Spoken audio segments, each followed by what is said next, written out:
Assalamualaikum warahmatullahi wabarakatuh. Bismillahirrahmanirrahim. Alhamdulillahirabbil alamin. Assalatu wassalamu ala asyrafil anbiya wal mursalin.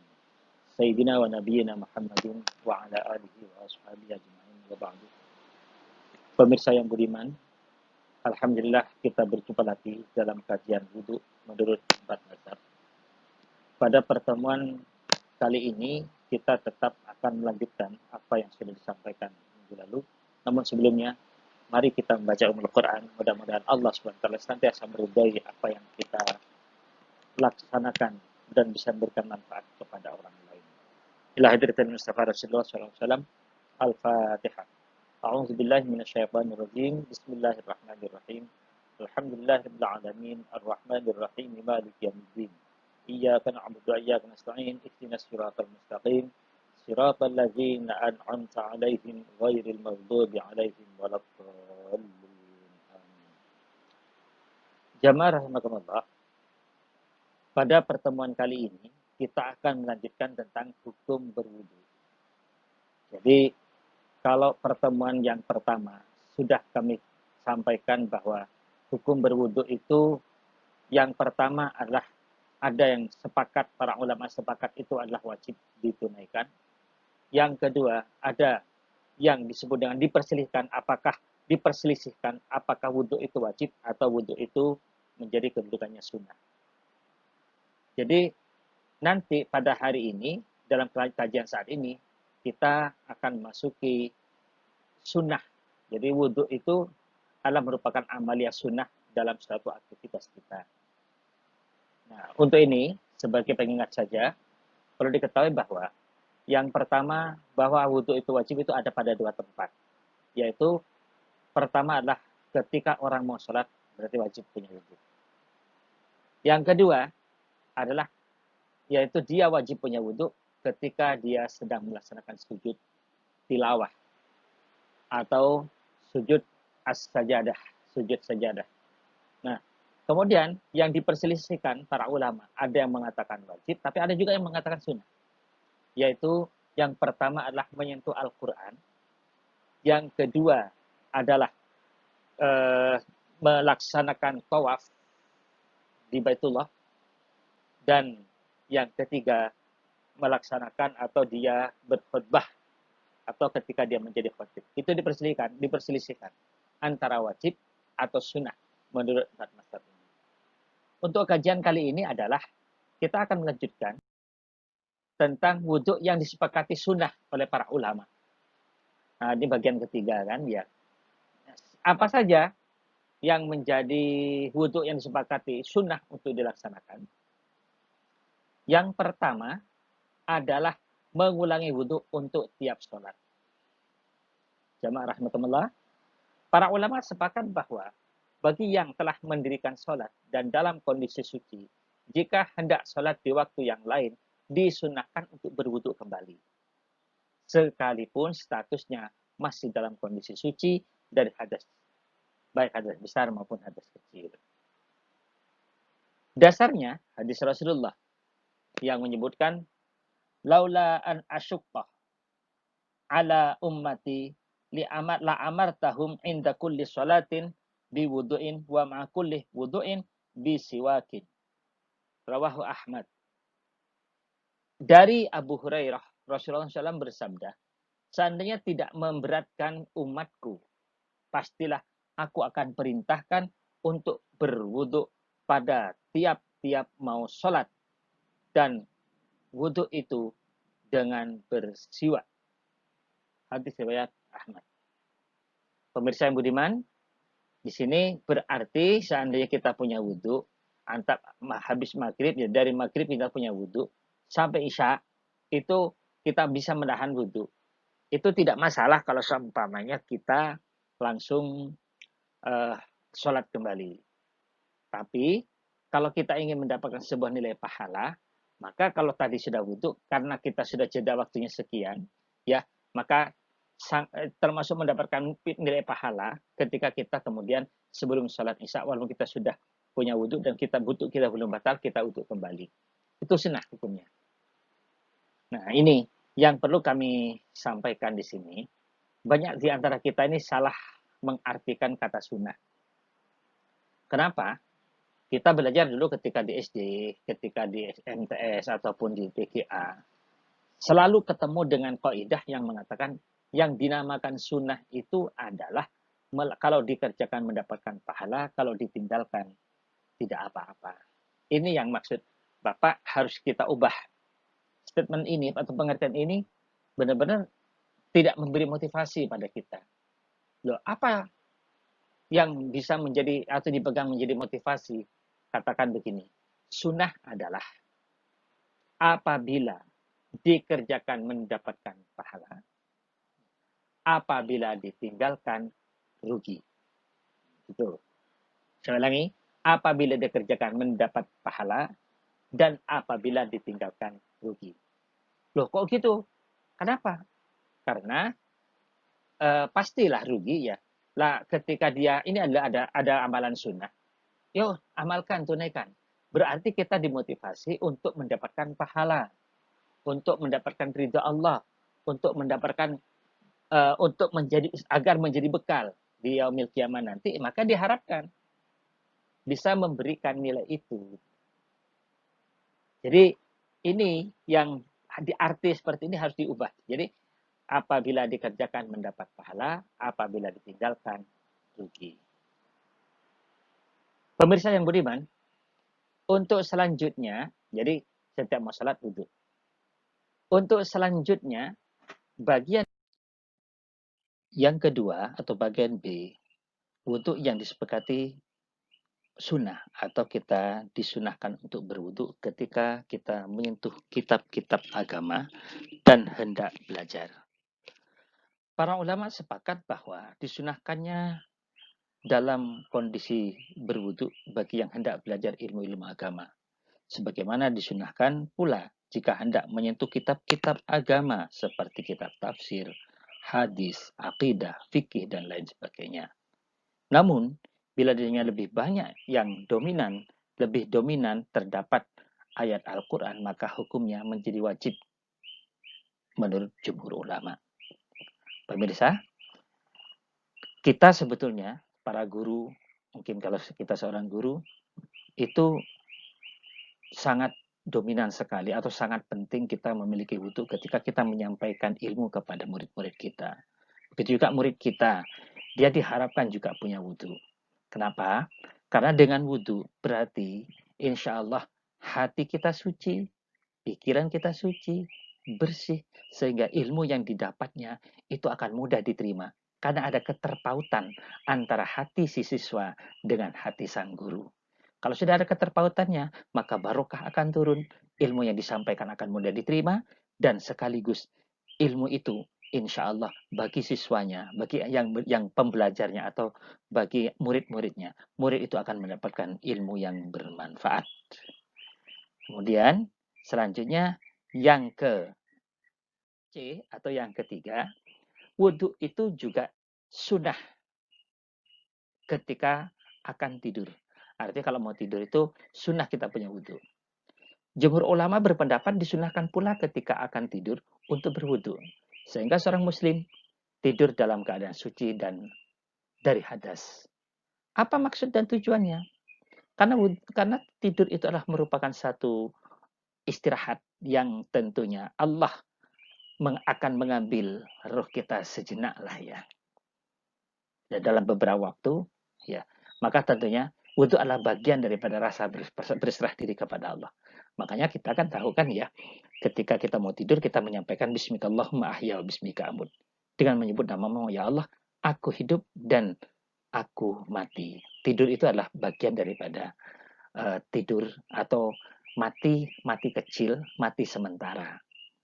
Jadi kalau sama kita dalam keadaan berwudu, berarti kita dalam keadaan zikrullah. Sekiranya Allah menjemputnya saat itu, insya Allah kita wafat dalam keadaan zikrullah dan Allah akan mencatat kita sebagai orang yang wafat dalam keadaan husnul khatimah.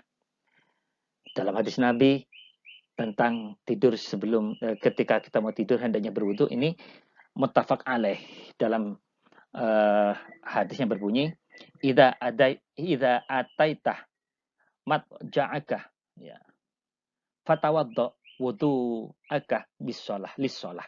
Sumat doji' ala syakikal aiman.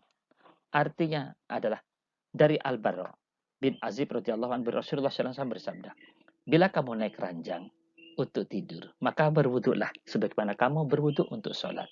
Dan tidurlah dengan posisi di atas sisi kananmu. Hadis riwayat Bukhari, Muslim.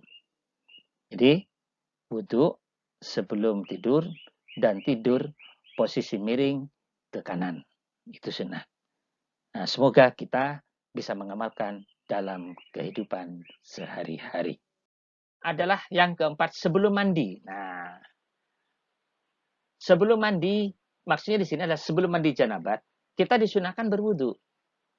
Ini, para ulama sepakat bahwa sebelum mandi janabat, disunahkan untuk berwudu terlebih dahulu dengan mengakhirkan membasuh kaki. Demikian juga disunahkan berwudu bila seorang yang dalam keadaan junub, kemudian hendak makan, minum, tidur, atau mengulangi jima. Nah, ini ya. Ternyata jemaah, kalau seseorang dalam keadaan junub, kalau dia memang belum mandi, ya, boleh makan. Tapi sebelum makan itu wudu dulu. Ketika boleh kita minum, ya, tapi kita wudu dulu. Ini sunnah hukumnya. Nah, dasarnya mana? Dasarnya hadis Rasulullah. Ya, riwayat Muslim. Karena Rasulullah Shallallahu Alaihi Wasallam, idza kana junuban, fa'arada ayyakula aw yanama, tawaddu'a wudu'ahu lis-shalah. Rasulullah dari Aisyah berkata bahwa Rasulullah SAW bila dalam keadaan junub dan hendak makan atau tidur, beliau berwudu terlebih dahulu seperti wudu untuk sholat. Nah, ini. Ada hal yang mungkin saya ingin memberikan penegasan bagi kita, ya, adalah masalah mandi janabat ini. Ketika seorang sedang mandi, kan dia kan disunahkan wudu dulu nih. Nah, kalau wudu berarti dia sudah punya wudu. Sekarang ada pertanyaan, bagaimana orang yang apakah orang yang sudah punya wudu tadi kemudian mandi, apakah setelah selesai mandi dia tidak perlu wudu lagi? Nah, ini sering bertanya orangnya. Kan sudah wudu sebelumnya, jadi nggak perlu wudu lagi setelah melaksanakan atau mandi janabat. Itu mohon maaf, perlu saya luruskan. Ya, saya jawab begini. Kita tetap wajib wudu lagi. Pertama, ini jawaban yang pertama. Kita tetap wajib wudu lagi. Apabila selama kita mandi, ternyata tangan kita menyentuh kemaluan. Apabila selama kita mandi tadi, ternyata sudah punya wudu sebelum mandi, kita kemudian menyentuh kemaluan kita, maka wudu kita batal. Maka kita wajib wudu lagi. Tapi yang kedua, itu apa yang ditanyakan apakah harus wudu lagi? Saya jawab lagi yang kedua, tidak. Berarti tidak perlu wudu. Kenapa tidak perlu wudu? Yaitu apabila dia selama mandi itu, setelah dia punya wudu, selama mandi itu dia tidak menyentuh kemaluan sama sekali. Keluar, kata dia udah wudu, langsung aja. Boleh. Nah, gitu. Ya, silakan kembali kepada kita. Selanjutnya, ada sebuah hadis yang lain. Idza ata ahadukum ahlahu tsumma arada ayyauda falyatawadda. Ini dari Abi Sa'id Al-Khudri. Rasulullah SAW bersabda, bila kamu berhubungan seksual dengan istrimu dan ingin mengulanginya lagi, maka hendaklah berwudu terlebih dahulu. Ya. Jadi ini mengandung perintah kepada kita, disunahkan. Sampai sekarang udah, mohon maaf, kita sudah berhubungan suami istri, kita belum mandi, tapi kalau ingin hubungan lagi, maka disunahkan kita punya wudu. Sangat beralasan, jamaah rahimakumullah. Orang jima itu, kan kita disuruh berdoa. Suruh apa artinya? Suruh berlindung kepada Allah.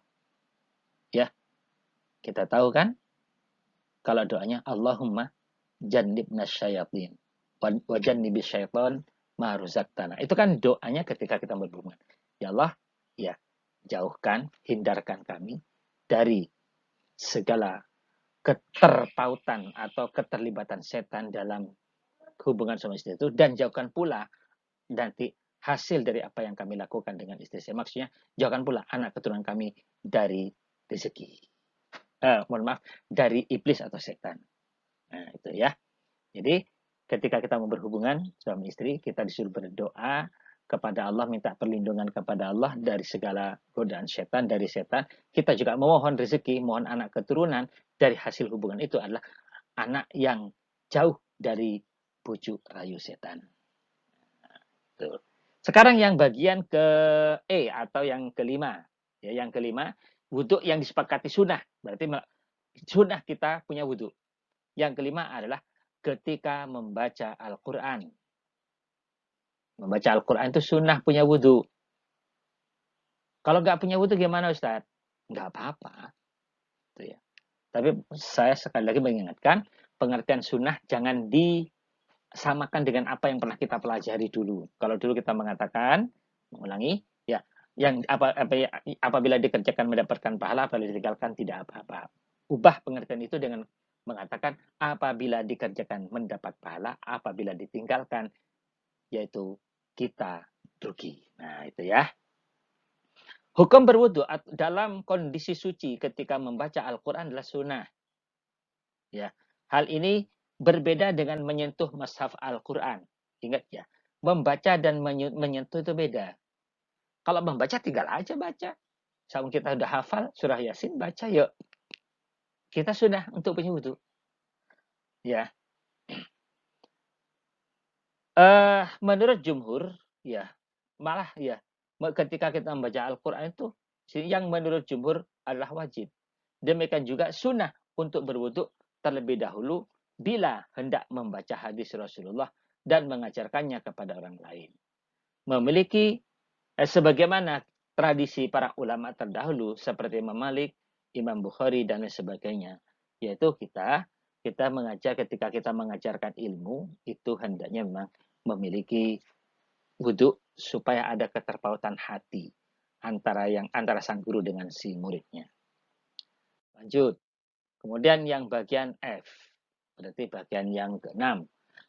Kita termasuk disepakati sunnah untuk dalam keadaan berwudhu, yaitu ketika melantunkan azan dan iqamah. Jadi para muazin seandainya tidak punya wudhu, tidak masalah. Tapi kalau semuanya kita bisa berwudhu, hendaknya dilakukan. Ya, kenapa? Karena melantunkan azan itu adalah merupakan panggilan yang didahului dengan mengagungkan Allah, ya, mengagungkan Allah. Terus kemudian menghormati, mengimani termasuk para malaikat dan juga tentunya mengimani rukun iman yang lain tentunya ya. Jadi melantunkan azan dan iqamah merupakan amaliyah yang disunahkan untuk kita tunaikan ya. Kemudian di sini dikatakan sebagaimana mereka juga sepakat bahwa yang mengumandangkan iqamah dalam kondisi berhadas kecil disunahkan untuk mengulanginya dalam kondisi suci dari hadas. Nah, ini kan berarti kita sangat perlu untuk punya wudhu. Kemudian yang ke F, kemudian yang ke G, berarti ini 5, 6, yang ke-7. Ketika kita berzikir, itu perlu kita punya wudhu. Ya, ketika kita berzikir, perlu kita punya wudhu. Para ulama umumnya sepakat bahwa disunahkan dalam bagi yang hendak berzikir dengan lisannya untuk dalam kondisi hendaknya dalam keadaan suci, kondisi suci dari hadas. Dasarnya adalah hadis berikut. Nah, di sini dikatakan Anil Muhajir ibn Qunfudhin annahu atan nabiyya sallallahu alaihi nabiyya wa huwa yabulu fasallam alaihi falam yarudda alaihi hatta tawaddu'a thumma atazara ilaihi faqala inni karihtu an azkurallaha azza wa jalla illa ala dhuhrin aw qala ala taharatin. Artinya dari Al-Muhajir bin Qunduf. Bahwasanya dia pernah menemui Rasulullah SAW ketika beliau sedang buang air. Lalu ia mengucapkan salam kepada Nabi, namun beliau tidak menjawab salamnya hingga berwudu. Kemudian beliau meminta maaf seraya berkata, sesungguhnya aku tidak suka menyebut nama Allah Ta'ala kecuali dalam keadaan suci. Nah, ini berarti zikir itu perlu dalam keadaan suci, perlu wudu. Ya, pemirsa yang budiman, yang berikutnya yang bagian H, yang berarti yang ke-9 nih ya.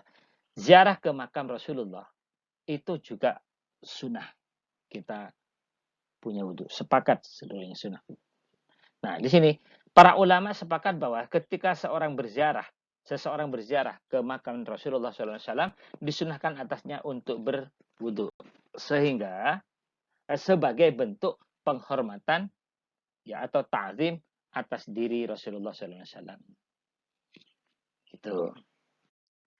Nah, sekarang kita masuki bagian yang berikutnya, yaitu bagian C ini tata cara wudhu Rasulullah menurut mazhab. Sebelum kita menguraikan masing-masing mazhab, kita lihat dulu orang berwudhu itu harus tahu apa syaratnya berwudhu. Nah, ya, syarat adalah ketentuan yang wajib dilakukan sebelum praktek ibadah dilakukan. Terkait syarat wudhu, para ulama membedakan dua jenis, yaitu pertama syarat wajib dan yang kedua syarat sah. Maksud dari syarat wajib wudhu adalah persyarat-syarat yang apabila terpenuhi dari diri seseorang, maka wudhunya itu menjadi wajib. Maka wudhunya itu hukumnya menjadi wajib. Kemudian, adapun syarat sah itu adalah, ya saya ulangi, ya, adapun syarat sah adalah hal-hal yang apabila belum terpenuhi, maka wudhunya itu hukumnya menjadi tidak sah. Nah, ya, wajib sah atau syarat wajib atau syarat sah itu ya hampir mirip tapi tak sama bentuknya. Kalau syarat wajib itu kan tahu kita ya, berhubungan dengan diri. Satu, seorang muslim. Berarti kalau dia muslim, ya wajib wudhu kalau kita mau beribadah. Yang kedua, akal atau berakal. Berarti yang kedua, ya akil atau berakal itu kalau ada orang yang dia pada posisi ngamuan dan sebagainya, berarti dia tidak ada kewajiban berwudhu. Yang ketiga, balik. Balik ini jangan salah arti ya. Kalau kita melihat dalam kitab seperti yang ringan ya, dalam kitab Safina ya, Safina Sulam itu kan alamatul bulugh kan ya, tanda-tanda balik itu diantaranya adalah diantaranya listis sini, nah karena seseorang sudah berumur 9 tahun wal haid yang diiringi dengan bukti haid dan seterusnya. Ini kan contoh. Jadi kalau sudah seperti itu berarti dia balik. Pada posisi seperti itu sudah balik. Ya. Nah, posisi balik termasuk anak yang laki-laki yang mimpi, itu sudah wajib wudhu. Ya, syarat wajib untuk melaksanakan sholat, ya harus wajib berwudhu dulu kan gitu. Wajib punya wudhu itu. Ya, kemudian yang keempat ya adalah adapun syarat wajib wudhu adalah terhentinya hal-hal yang meniadakan wudhu seperti haid dan nifas. Jadi syarat wajib wudhu itu pertama muslim, yang kedua dia berakal atau akil, yang ketiga adalah balik, dan yang keempat terhentinya hal-hal yang meniadakan wudhu seperti haid dan nifas. Lanjut, ternyata bukan hanya 4. Nah, kita perhatikan yang kelima. Yang kelima adalah keberadaan air mutlak yang cukup. Jadi wudhu itu harus lihat airnya dulu dengan volume minimal 1 mud atau sama dengan 0,688 liter. Kalau dianukan kan berarti 688 mililiter. Berarti kalau mililiter, kalau liter kan 0, berarti kan di sini kan termasuk cukup banyak gitu ya, cukup banyak. Nah, sebagaimana disebutkan dalam hadis dari Anas radhiyallahu anhu berkata bahwa Rasulullah SAW bersabda, dengan bersabda dengan 1 mud air dan mandi dengan 1 sok hingga 5 mud air. Jadi di sini menunjukkan bahwa kalau nanti kita melihat keberadaan air kurang dari ukuran ini, maka dipakai untuk wudhu, kemudian tangan kita masuk ke dalam itu tidak boleh. Ya. Kemudian yang keenam, mampu menggunakan air. Artinya dia sudah tahu bahwa ada air nih, mampu menggunakan berarti dia bagaimana air ini supaya tidak boros penggunaannya. Yang ketujuh, masuknya waktu ibadah yang mensyaratkan wudhu. Khusus bagi wanita yang mendapati istihadah dan kasus semisal. Jadi masuknya waktu ibadah yang mensyaratkan wudhu. Jadi kalau samanya khusus bagi wanita yang mendapat istihadah dan termasuk kasus yang semisal, berarti dia juga ya istihadah itu kan darah kotor. Berarti dia bisa jadi kan pada saat itu kalau sudah masa istihadah berarti lepas dari masa yang memang wajib untuk mandi. Nah, itu darah istihadah. Kalau darah istihadah itu ya cukup dibersihkan, kemudian tetap wajib wudhu gitu ya. Kemudian yang kedelapan adanya hadas. Kalau hadas ya baik hadas besar atau hadas kecil, tentunya pada posisi itu kita harus berwudhu. Jadi seperti itu ya. Maksudnya ibadah di sini. Kemudian yang ke-9, sampainya dakwah pada Nabi. Orang wajib berwudhu kalau sudah sampai, sudah tahu tentang wudhu itu. Sekarang, syarat sahnya. Syarat sah wudhu antara lain, pertama adalah ratanya air membasahi anggota tubuh. Ya, anggota wudhu maksudnya. Ya, anggota wudhu berarti muka. Muka ini berarti adalah bagian wajah yang tidak ditumbuhi oleh rambut. Bukan kumis, bukan jenggot, ya. Kalau jenggot ya harus kena air kan gitu. Nah ini urainya masalah bagaimana bentuknya nanti kita rekan pada pertemuan berikutnya.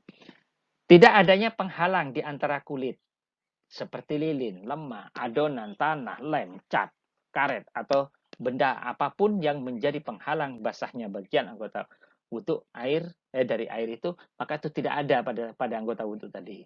Tapi kalau sini ada catnya gitu ya, terus wudhu tidak dihilangkan dulu, wudhunya nggak sah. Itu namanya adanya penghalang. Kemudian yang ketiga, dari syarat sahnya wudhu ini, kalau tadi syarat wajib, yaitu berhentinya penyebab hadas. Dengan demikian, maka orang yang berwudhu sambil kencing misalnya, maka hukum wudhunya itu tidak sah. Demikian juga orang yang sudah selesai wudhu, ya, atau selesai buang air tapi belum istinja, maka dia berwudhunya tentunya juga tidak sah. Ini maksud berhentinya penyebab hadas itu gini, saya ulangi. Maksudnya adalah kalau kita punya wudhu, ya, kalau kita punya wudhu, pada posisi itu kita kencing. Maksudnya wudhu syarat sahnya itu wudhu itu sah apabila pada saat wudhu, ketika itu kita tidak membuang kencing lagi gitu ya, tidak membuang air kecil lagi. Berarti sudah selesai baru wudhu. Tapi dikatakan tidak sah wudhunya dia ketika sedang keluar air atau buang air kecil, dia wudhu. Itu tidak sah. Di sini dikatakan ya, maka hukum wudhunya tidak sah kalau sampai ketika itu. Bahkan di sini ada contoh orang yang sudah selesai buang air tapi belum beristinja. Nah, udah selesai tapi dia tidak beristinja atau tidak cepok ya. Maka selama dia tidak cepok, tidak sah wudhunya. Kemudian yang keempat, ilmu tentang wudhu. Maksudnya setiap siapapun kita wajib memiliki ilmunya tentang wudhu. Bagaimana syarat, sebagaimana syarat wajib, bagaimana yang rukun, mana yang membatalkan, itu harus tahu. Kemudian yang kelima, halalnya air. Syarat ini hanya menjadi yang hanya diajukan oleh Imam Hambali, ya, oleh Imam Hambali saja dalam pandangan fikihnya, dalam pandangan bab wudhu ini. Nah, jemaah, itulah yang perlu kita ketahui bersama tentang bab apa yang syarat wajib dan syarat sah dari wudhu itu.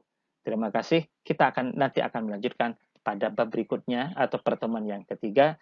Untuk ini kita akhiri dengan baca doa. Bismillahirrahmanirrahim. Subhanakallahumma bihamdik asyhadu an la ilaha illa anta astaghfiruka wa atubu ilaik. Walhamdulillahirabbil alamin. Kurang lebihnya mohon maaf. Wassalamualaikum warahmatullahi wabarakatuh.